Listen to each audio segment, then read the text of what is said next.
have failed in our generational blessing.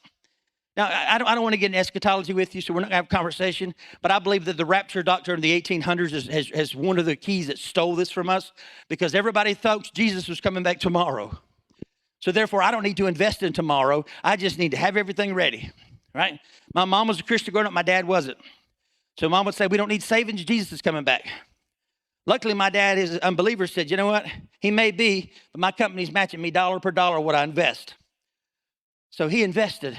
And today he's sitting pretty in retirement. Now, could Jesus come back today? Absolutely. Even so, come quickly. But we can't stop investing in the next generation because we're all sitting here waiting for some glorious helicopter to pull us out of this terrible world and take us to heaven. We've got to be thinking about the next generation. It's not about you. See, that's fosters selfishness in us. I just want to make sure I don't want to go to hell. I may make sure everything's right. We do all this thought and planning on things, but we're not thinking about the next generation. And therefore, what's happened is the next generation has not received the hand on the head from the Father before it, saying, listen, I want to impart to you this. And so there's been a break in that. Consistently breaks in that. So boys have went out and says, I don't have a father, but I feel a calling, so therefore I'm going to take a pulpit somewhere. And we God forgive me, we have orphans and bastards in the pulpits that don't have fathers, okay? That's in the Bible, I can say that. Right? Okay. We have them in the pulpit. They've never had a father in their life. So therefore, we wonder why we have so much corruption and sin from our ministers in the pulpit, because they've never been circumcised by a father. It was the father's responsibility on the 8th day to stretch out that foreskin, take a knife, and remove that foreskin, that flesh from that son. To say, listen, you don't need this in your life. I'm your father. I want you to trust me that I'm not going to cut off too much, and I'm not going to cut off too little. I'm going to cut off exactly what needs to be done to make sure that you have a successful ministry and that you see and be everything God called you to be. But because they don't have that, they run off and they go do ministry because I have a gifting. Listen, gifting doesn't equal. There's a lot of people in my life around me are more gifted than I'll ever be. Just because you're gifted doesn't mean you're mature. It's just a gift. Do you understand that? It's a gift. I don't care if you can prophesy better than Sister Jane, or you can do this better, sing better.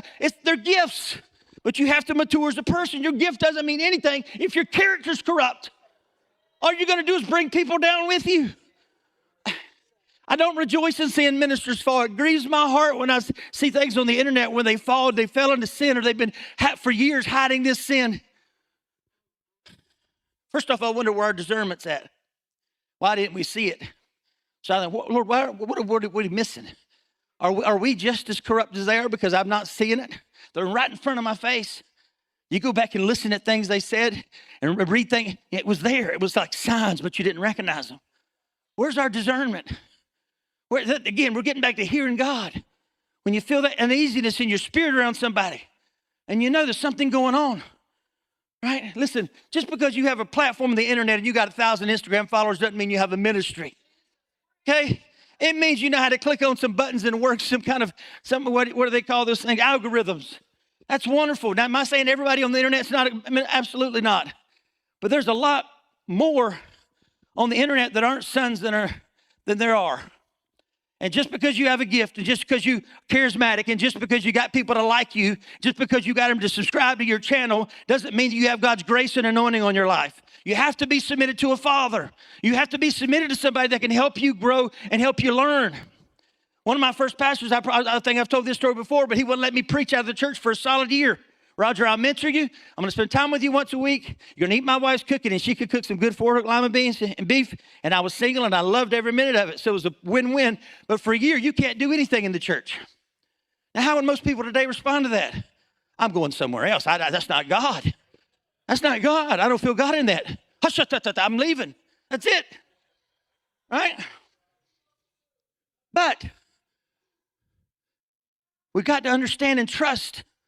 We've got to trust that God puts people in our life on purpose. That year was up, I was a different person. I ministered different. The gift flowed in me differently. I had a different heart. It was something changed in me. If I hadn't accepted that those times, what would have happened? From a spiritual father, I had another spiritual father, Skip Ryan. And he invested in me. There were times he would come to me when he would come to some of my church service and say, Roger, You know, this, even getting your personal life. Your son's running around an awful lot. You need to get him under control.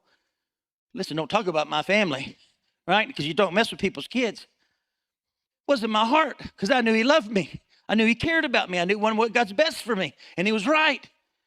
We need fathers. Fathers, rise up. You have so much grace and so much anointing in your life.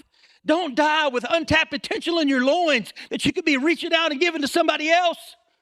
Don't do that. Don't do that.